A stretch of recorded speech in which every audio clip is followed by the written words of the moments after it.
Have you ever wondered how a whole year looks like for a quail breeder?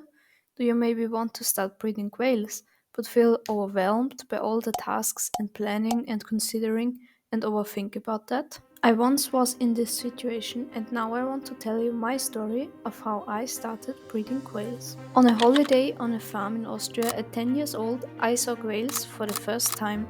It was love at first sight, and I knew I want to keep those tiny cute birds too.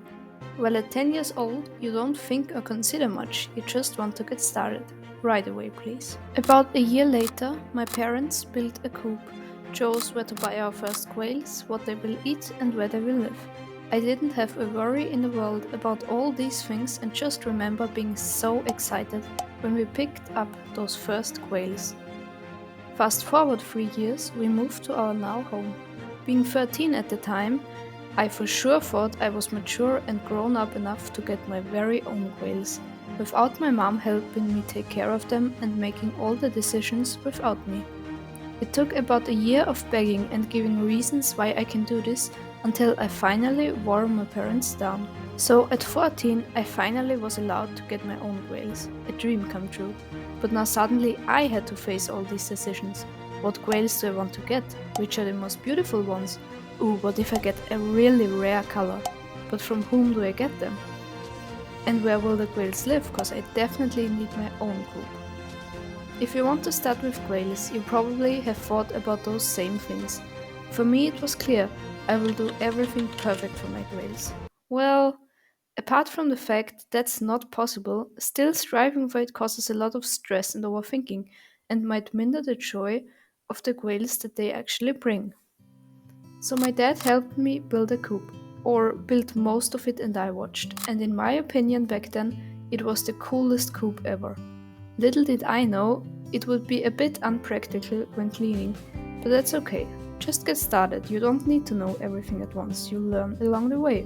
I finally decided on getting hatching eggs of Pharaoh Phi quails. We went to pick them up and turns out the breeder didn't have that many hatching eggs, so I also got some Pearl Phi eggs as well. After incubation, I finally had my first chicks. I raised them and then had to make a tough decision. Which one of the roosters should I keep? That sure wasn't easy, but let me tell you, you slowly get used to making such decisions.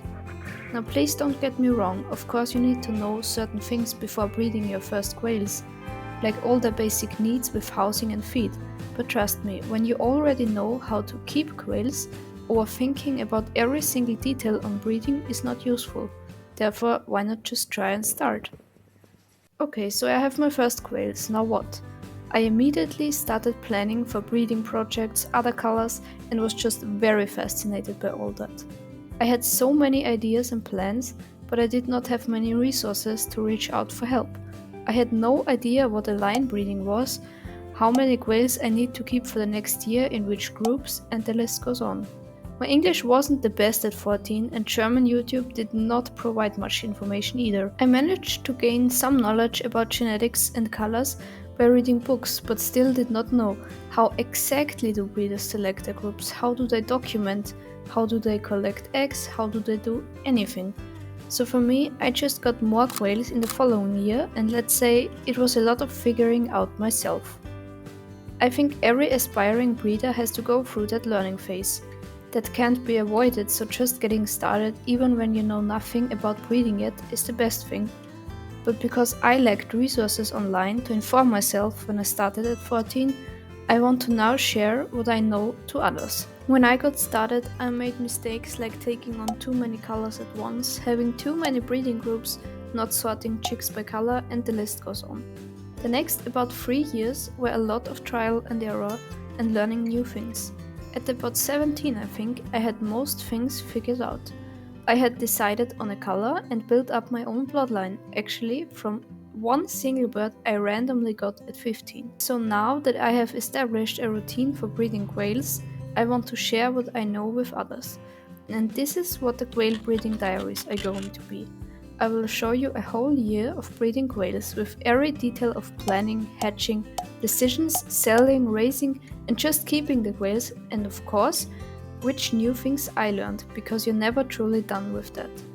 If that is something you like to see, please subscribe and stay tuned for the first proper episode coming soon.